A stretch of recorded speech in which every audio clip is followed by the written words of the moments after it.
하나님의 말씀은 창세기 2장 7절 말씀입니다. 여호와 하나님이 흙으로 사람을 지으시고 생기를 그 코에 불어넣으시니 사람이 생명이 된지라. 우리 하나님께서 만물을 창조하시고 주인공인 사람을 낼 때 사람에게 새로운 가정적인 생활에서 복을 받고 하나님께 영광을 돌리고 또 이 땅을 정복하고 충만하라고 하신 것입니다. 가정을 이루어서 가정적인 생활에서 복을 받아라.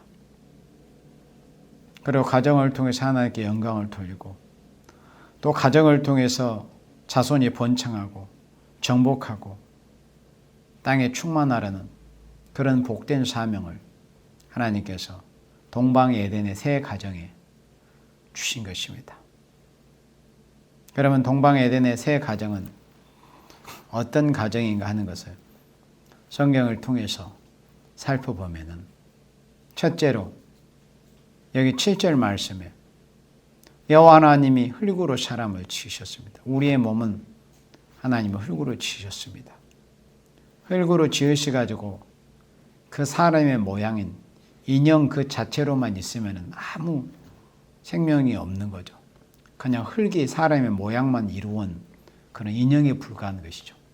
그러나 하나님께서 생기를 그 코에 불어넣어 주셨습니다. 영을 불어넣어 주신 거죠. 하나님의 생명의 영의 한 분자를 우리 사람에게 한 생명으로 불어넣어 주셨습니다. 생기를 불어넣어 주신 것입니다. 그러므로 사람이 생명이 되었다고 이렇게 성경에 말씀하고 있습니다. 그러므로 동방 에덴의 새 가정은 첫째로 하나님의 생기를 받아서 생명으로 이루어진 가정이 되었습니다. 살아있는 영, 하나님께로부터 생기를 받아서 생명으로 이룬 가정입니다.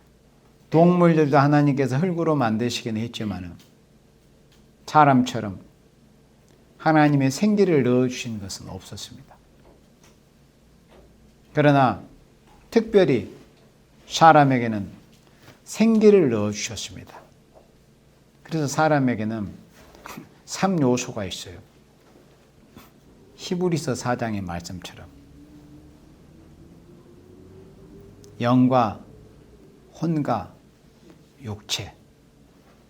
사람과 짐승은 똑같이 몸은 흙으로 지음을 받았기 때문에 몸은 가지고 있어요. 그러나 사람과 짐승이 다른 것은 사람에게는 하나님께서 생기를 불어 넣어 주셔가지고 산영, 생명이 되게 하셨습니다. 짐승들은 다만 이 혼적인 작용이 본능적으로 그렇게 움직이는 것 뿐이지 사람처럼 뭘 계획하고 계산해내고 뭔가 정신적으로 시간이 갈수록 발전하는 그런 모습이 보이지 않습니다. 사람에게 하나님께서 이 생명을 주셔가지고 하나님과 교통할 수 있는 그런 인격을 이루게 하셨던 거예요.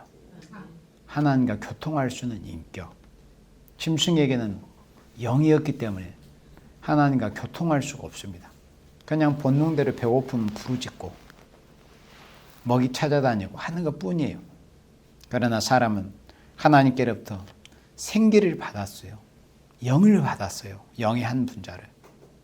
그러므로 하나님과 교통할 수 있게 됩니다. 그러므로 사람이란 생명이 되었기 때문에 생영이 되었기 때문에 살아있는 영이 되었기 때문에 아름다운 가정을 이룰 수 있게 된 겁니다. 생영을 받았다는 것은 깨끗한 양심에서 하나님을 대할 수 있는 그런 상태가 된 거예요. 깨끗한 양심. 그러니까 아름다운 가정이라는 것은 깨끗한 양심이 그게 기반이 되어야 아름다운 가정을 이룰 수가 있습니다. 양심적인 절개가 없는 생활의 가정이라는 것은 보존이 될 수가 없습니다. 오늘날 이 말세 지말이 이르러서 가정들이 다 부서지는 그런 이 근원이 뭐냐면은 양심적인 절개가 없기 때문에 결국에는 그렇게 다 가정이 무너지고 또 공산주의의 공격으로 인해서 결국에는 가정들이 무너지는 것이죠. 양심적인 절개가 없기 때문에. 그런데 양심 속에서 움직이는 생명이 있는 가정에 하나님은 역사하시요. 함께 해주시는 거예요.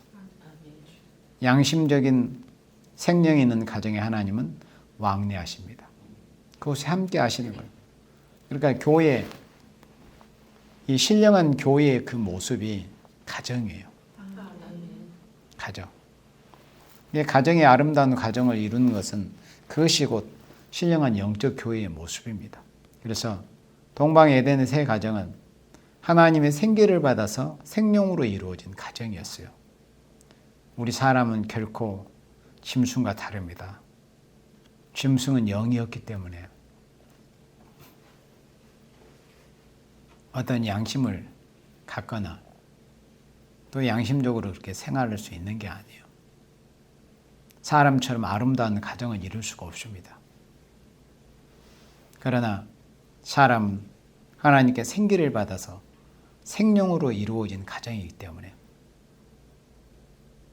양심으로 하나님을 대하고 또 사람 간에도 양심적으로 행하고 또 양심적인 절개를 지켜서 아름다운 가정을 이루게 되는 거예요.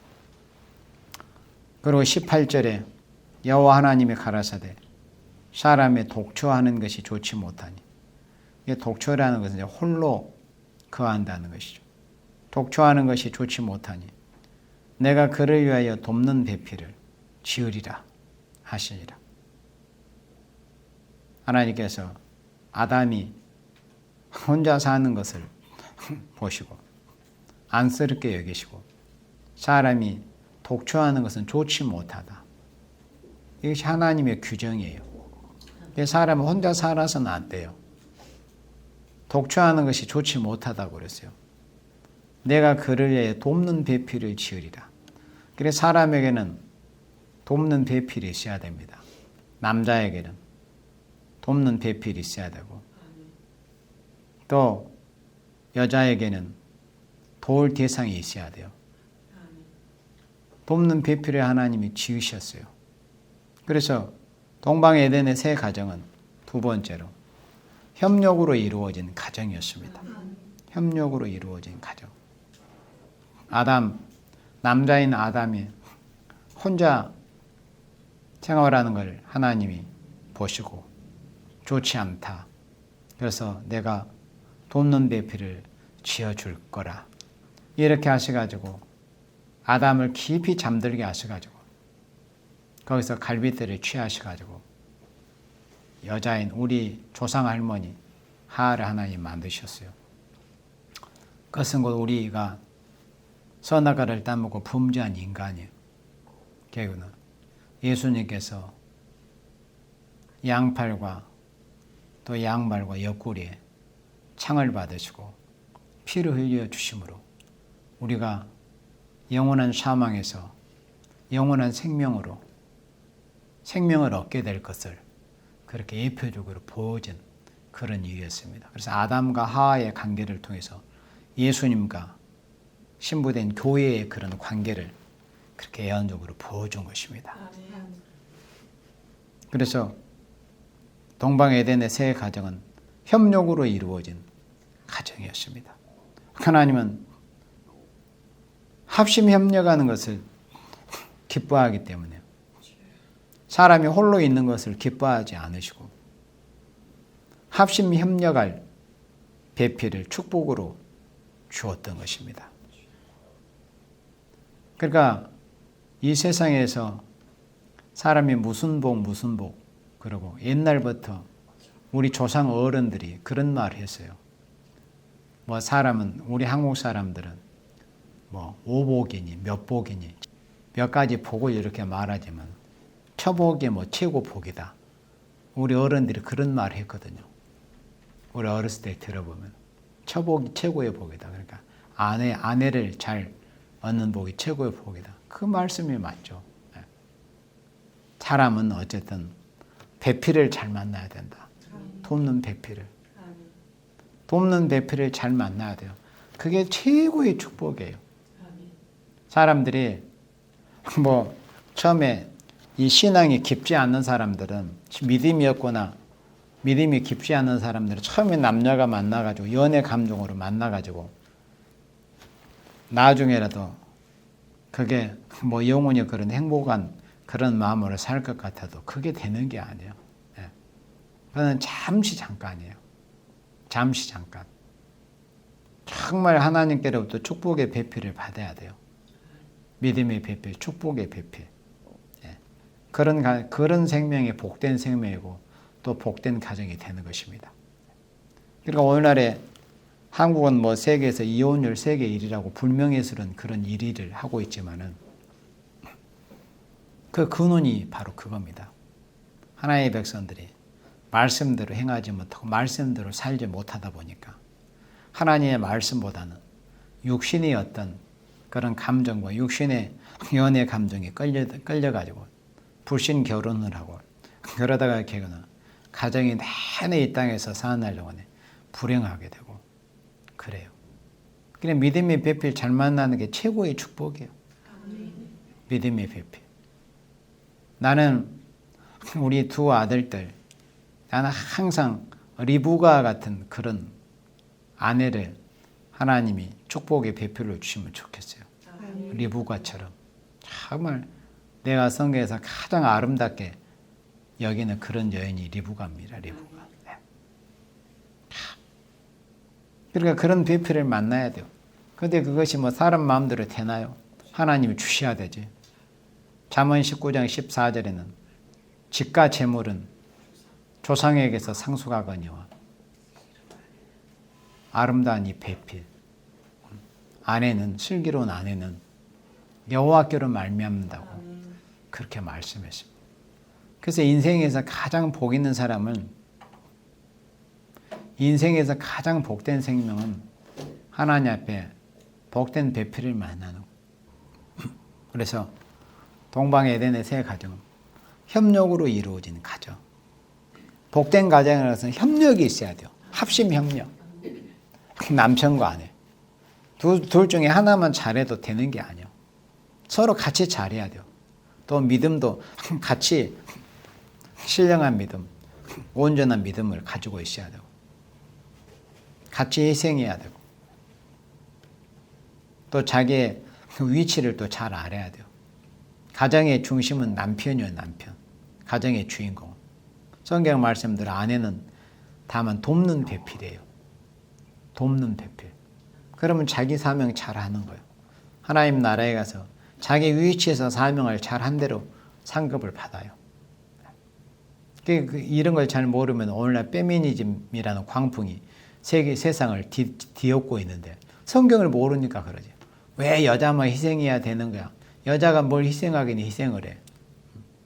그럼 남편들이 희생을 안 하는가? 다 자기 위치에서 사명을 함으로써 하나님 앞에서 하나님이 예비하신 그 축복을 영원히 받아 누리는 건데 마귀는 항상 사람들에게 불평불만을 갖게 만드는 거죠. 그렇잖아요. 그러니까 페미니즘적인 시각에서 바라보면 왜 여자만 희생을 해? 그러면 남자들은 또 왜 남자만 처자식 먹여 살리기 위해서 힘들어야 돼? 이렇게 돼버리는 거예요. 그러잖아요. 그러면 다 성경이 틀리는 거예요. 성경에서는 남편이 이마에 땀을 흘려야 처자식 먹여 살리고 또 여자는 또 여자의 그 위치에서 남편을 잘 섬기고 자식들을 잘 양육하고 또 해산할 때 그런 고통도 있고 다 자기 위치에서 해야 될 그런 사명들이 있는데 그런 사명들을 다들 제대로 하지 않으려고 그러고 자기가 처한 것이 가장 힘들고 고생이 제일 심하고 제일 힘든 줄을 그렇게 알고 있는 거예요. 그러면 합심된 가정이 안 되는 거죠. 그래서 동방 에덴의 이 첫 가정, 가장 축복된 첫 가정은 협력으로 이루어진 그런 가정이었습니다. 합심 협력한 배필을 축복으로 주셨던 것입니다. 그러므로 하나님의 형상대로 지음받은 사람에게 하나님께서 도와주는 사람을 주신 것은 영광으로 주신 겁니다.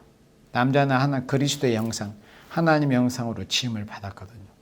하나님의 형상으로 지음받은 사람을 위해서 하나님에게 축복된 돕는 배필을 주셨던 겁니다. 그래서 가정의 주인공은 남자가 되는 것이 성경적이고 또 여자는 가정의 아름다움을 이루기 위해서 돕는 동시에 영광이 돼야 돼요. 그러면은 자기 위치에서 사명을 잘 하게 될 때 하나님 나라에서 자기가 행함에 따라서 다 상급을 받게 되고 또 영광을 누리게 되는 것입니다. 그 다음 19절에 여호와 하나님이 흙으로 각종 들짐승과 공중의 각종 새를 지으시고 아담이 어떻게 이름을 짓나 보시려고 그것들을 그에게로 이끌어 이르시니 아담이 각 생물을 일컫는 바가 곧 그 이름이라. 20절에 아담이 모든 육축과 공중의 새와 들의 모든 짐승에게 이름을 주니라. 아담이 돕는 배필이 없으므로. 자, 동방 에덴의 새 가정은 지혜와 지식으로 이루어진 가정이었습니다. 지혜와 지식으로 이루어진 가정이었어요. 성경 본문을 보면은 하나님께서 처음 사람 아담에게 하나님 흙으로 각종 들짐승과 공중의 각종 새를 지으셨다고 그랬어요. 2장 7절에서는 하나님이 흙으로 사람도 만드셨는데요. 흙으로 사람뿐만이 아니라 19절에서는 보니까 각종 들짐승과 공중의 각종 새까지도 다 하나님이 흙으로 지으셨어요. 그래서 사람과 이 짐승의 차이는 다만 생명을 받았느냐, 생명을 받지 못했느냐, 생기를 받는 이 차이지. 그러니까 영이 없으면 사람이나 짐승이나 사실은 똑같아요. 그렇다면 여기에서 심각한 문제가 생각이 되지는 거예요. 사람과 짐승의 구별이라는 것은 다만 산 영이 있느냐, 산 영이 없느냐 그 차이인데 예수 믿고 중생받지 못한 생명들은 그 영이 죽은 상태이기 때문에 사실은 생명의 상태는 동물과 똑같은 것, 상태에 있는 거예요. 영이 죽은 상태에 있기 때문에. 짐승은 아예 영이 없고 또 사람은 영이 있을지라도 죽어있는 상태이기 때문에. 그러니까 똑같아요. 생명의 가치는. 그래서 사람과 짐승의 차이가 크다는 것은 다만 그 생명의 영원한 생명인 그 생영이 있다는 것 때문에 사람과 짐승의 그 생명의 차이가 하늘과 땅 차이보다 큰 것이지 영이 살아있지 않으면 똑같아요. 영이 죽어있는 상태나 영이 없는 상태나 똑같이 흙으로 지음받은 건 똑같은데 그래서 아담이 어떻게 이름을 짓나 보시려고 그것들을 그에게 이끌어 이르시니 아담이 모든 각종 들짐승과 공중의 새까지라도 다 이름을 지어 주었습니다. 이건 하나님께로부터 지혜와 지식을 받지 않으면 이건 할 수 없는 일이에요. 뭐 들짐승의 종류가 한두 가지입니까? 새가 한두 가지예요. 하나님이 주신 모든 만물들이 한두 가지요. 모든 걸 다 보는 대로 이름을 지어줬습니다. 그렇게 하나님께서 우리 사람에게 지혜와 지식을 주셨어요. 그래서 동방 에덴의 새 가정은 지혜와 지식으로 이루어진 가정이었어요. 가정에는 어쨌거나 가정의 구성원이 남편과 아내가 신랑과 신부가 하나님께로부터 지혜와 지식을 받아야 돼요. 그것은 하나님께로부터 받는 지혜입니다. 지식이에요. 지혜와 지식도 마귀가 주는 지혜와 지식도 있습니다. 마귀가 주는 지혜와 지식. 사람을 해치고자 하는 예를 들어서 뭐 미사일을 만들어낸다. 김정은이 저놈이 핵미사일을 만들어낸다. 그러면 그게 하나님께로부터 성령님이 주신 지혜입니까? 어디가? 그럼 마귀가 주는 지혜예요. 그럼 뭘 안다고 해서 뭘 해낸다고 해서 그게 다 하나님께로부터 받은 지혜와 지식으로 착각해서는 안 돼요. 마귀도 얼마든지 사람에게 마귀의 지혜와 지식을 줍니다. 사람을 살상하고 사람 해치는 것은 은행을 터는 것은 타락은 마귀가 주는 지혜죠. 그러나 동방 에덴의 새 가정은 하나님께로부터 성결한 지혜, 지식을 받아서 이루어진 가정이었습니다. 그래서 복된 가정이라는 것은 하나님께로부터 지혜와 지식을 받은 가정이어야 돼요. 복된 가정을 이루려면 하나님께 지혜를 받아야 돼요. 지식을 받아야 돼요. 너희 중에 지혜가 부족하거든 후히 주시고 꾸짖지 하신 하나님께 구하라고 그랬습니다. 그래서 복된 가정을 이루려면 하나님께 지혜를 구해야 돼요. 뭐니 해도 인간에게 있어서 최고는 지혜입니다. 지혜가 최고예요. 성경 말씀대로 지혜가. 지혜자를 당해낼 수가 없습니다. 지혜자. 사람이 지혜가 있으면 모든 것을 누릴 수 있습니다. 부도, 영광도, 종기도, 권세도 다 누릴 수가 있어요. 그러나 모든 걸 세상에서 가지고 있다고 할지라도 지혜가 없으면 아무것도 안 해요. 그래서 동방 에덴의 새 가정은 하나님께로부터 지혜와 지식을 받아서 이루어진 그런 가정이었습니다. 하나님께 지혜를 받아서 이렇게 창작적인 재능을 받았으므로 모든 동물의 이름을 다 지어줄 수 있었어요. 창작해 줄 수가 있었던 겁니다. 이 창작적인 지혜와 지식은 동물에게는 없어요.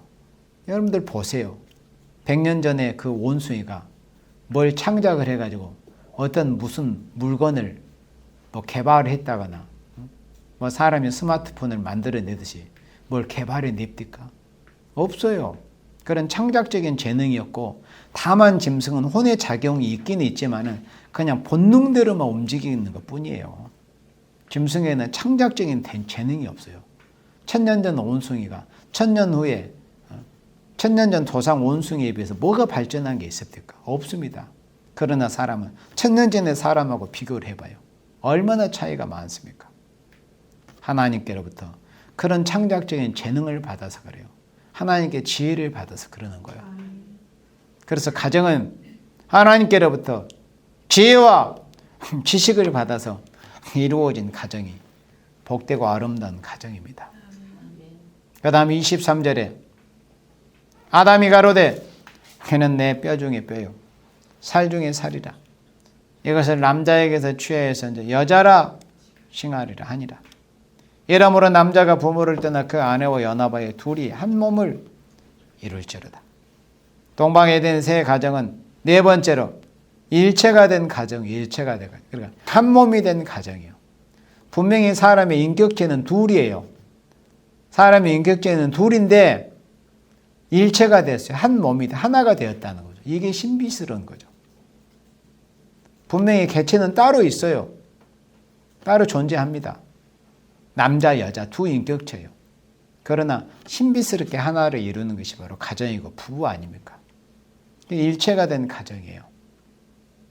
가정은 한 몸이기 때문에 예심단합이 있는 동시에 일체적인 열매로, 일체적인 열매란 건 뭐냐면 이제 자손의 축복을 말씀하는 거예요. 남자와 여자가 하나가 됨으로 해서 그 아름다운 열매가 자손의 열매로 이제 맺어지게 되는 거예요. 그러니까 일체적인 가정이 되었다는 건 자손의 축복을 말씀을 하는 거예요. 자손의 축복. 자녀의 축복이에요. 사람이 결혼해서 최고의 축복이 뭐겠어요? 하나님께로부터 자녀의 축복, 자손의 축복입니다. 우리가 이 땅에서 주님 나라에 가지고 갈 수 있는 것은 아무것도 없어요. 돈도 못 가지고 가요. 좋은 집, 택도 없어요. 좋은 차, 못 끌고 가요. 좋은 아파트 못 가지고 가요. 다 부셔줘요, 앞으로.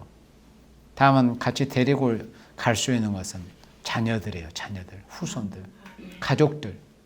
그래서 가족들이 귀한 거예요. 가족들이. 다 다른 사람, 내 가족, 남편, 마누라, 자식들, 부모들 다 주고 나 혼자 주님 나라에 간다고 생각을 해봐요. 물론 자신은 다행이라고 여기 얼마나 서글픈 거 아니에요. 그래서 가정은 일체를 이루고 합심된 가정. 하나님께 축복을 받아서 일체된 가정이 될 때 그 열매로 자녀의 축복, 자손의 축복을 받게 되는 것이다. 그 다음 25절에 아담이 그 안에, 아담과 그 안에 두 사람이 벌거벗었으나 부끄러워 아니하니라. 아담과 그 아내 두 사람이 벌거벗었어요. 몸에 걸친 것이 없었어요. 그렇지만 부끄러워하지 않았습니다. 사람이 부끄럽게 된 것은 옛뱀 마귀의 꾀임을 받아서 선악과를 따먹고 나서 그들의 그 정욕적인 눈이 밝아짐으로 말미암아서 자기가 부끄러운 수치를 이제 느끼게 된 거예요. 수치가 들어오게 된 겁니다. 그 전에는 부끄러움이 없었어요. 왜? 죄가 없었기 때문에. 사람이 왜 수치스럽고 부끄럽냐면 죄 때문에 그래요. 죄 때문에. 죄가 없으면은 수치가 없고 부끄러움이 없어요. 인간이 왜 수치를 느끼고 부끄러워하냐면 죄 때문에 그런다니까. 죄가 들어와서. 그런데 이 에덴의 첫 가정은 범죄하기 전에 이 가정은 부끄러움이 없었어요. 죄가 아직 들어오기 전이었기 때문에. 죄를 범하기 전이었기 때문에 부끄러움이 없는 가정이었어요. 그래서 가정이란 것은 실제로 부끄러움이 서로 간에 없어야 돼요. 남편은 아내에게, 아내는 남편에게, 또 부모는 자식에게, 자식은 부모에게, 서로 간의 가족 구성원들은 부끄러움이 서로 없어야 돼요. 뭔가 부끄러움이 있는 뭔가 일이 발생하면 이제 그건 문제가 생기는 거예요. 거기에는 죄가 있다는 거예요. 죄가 있어버리면 이제 가정 간에도 서로 간에 부끄러운 일이 이제 발생이 되는 거죠. 서로에 대해서 부끄럽게 돼버리는 거예요. 그래서 죄를 범하지 않아야 돼요. 부끄러움이 없는 가정이 동방에덴의 복된 새 가정이었어요. 가정이라는 것은 서로 부끄러움이 없이 이루어진 것이 가정이 되어야 됩니다. 아담과 하와는 벌거벗었지만 부끄러워하지 않았습니다. 왜냐하면 하나님의 영광의 빛 안에 안겨있는 그런 생활을 하고 있었어요. 죄가 없는 가정이었어요. 선악과를 따먹기 전, 마귀의 미혹을 받기 전에는 그렇게 죄가 없는 가정이었기 때문에 하나님의 그냥 영광의 빛 안에 안겨있는 그런 영광되고 복된 가정이었어요. 부끄러움 없는 가정. 그런 가정이 동방 에덴의 새 가정이었습니다. 기독교의 구원이라는 것은 이런 상태의 이 가정과 사회를, 세상을 회복시켜 준다는 것이 기독교에서 말씀하시는 참된 구원이라고 하는 겁니다. 공포와 수치가 없는 가정입니다. 왜 사람에게 공포가 왔고 수치가 있어요? 죄 때문에 그런 거예요. 죄 때문에. 그러니까 이 동방 에덴의 첫 가정은 공포와 수치가 없는 그런 가정이었습니다. 그래서 하나님의 구원이라는 것은 동방 에덴의 새 가정의 생활을 다시 복구시켜 주는 것을 기독교 종말의 구원이라고 하는 겁니다. 동방 에덴의 새 가정, 이런 과정들이 다 이루어져야 돼요. 우리 모든 성도들의 가정이. 그리고 앞으로 또 결혼할 모든 하나님의 자녀들의 가정이 이 창세기 2장에서 보여진 동방 에덴의 이 범죄하기 전에 이렇게 아름답고 영광스럽고 이런 복된 가정, 이런 가정들을 다 이루어야 돼요. 반드시. 네. 뭐 세상 것이나 좋고 세상 것이나 따라서 뭐 남이 뭐 집을 뭐 좋은 집을 어디다가 샀다 하더라, 몇 채가 있다 하더라, 그런 게 복이 아니고 그런 게 행복이 아니에요. 동방 에덴의 새 가정과 같은 이런 가정을 이루는 것이 그게 복이에요, 여러분들. 이런 축복을 받아야 돼요. 예수님이 다시 오셔서 이 땅에 이루실 아름다운 새 시대라는 것은 바로 이런 가정, 이런 세상을 회복시켜 주시겠다는 거예요. 동방 에덴의 새 가정, 동방 에덴을 다시 회복시켜 주시겠다는 거예요. 그것이 하나님의 자녀들이 발휘해야 될 그런 축복의 모습입니다. 하나님의 자녀로서 마땅히 받아야 될 하나님의 백성으로서 3대 축복이 뭐라고 했습니까? 하나님의 백성으로서 받아야 될 3대 축복의 첫 번째가 뭐죠? 자녀의 축복이에요.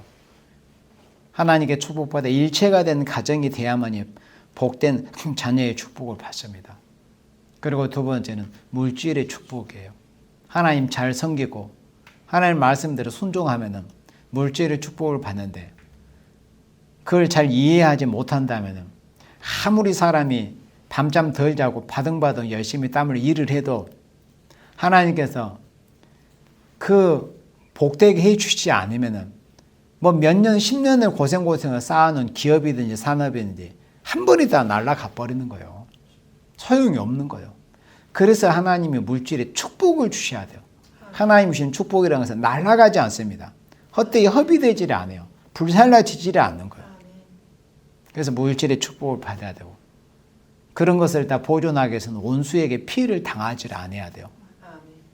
원수가 피해를 주지 못하는 그런 보호의 축복을 받아야 돼요. 그것이 하나님의 자녀의 받을 3대 축복입니다.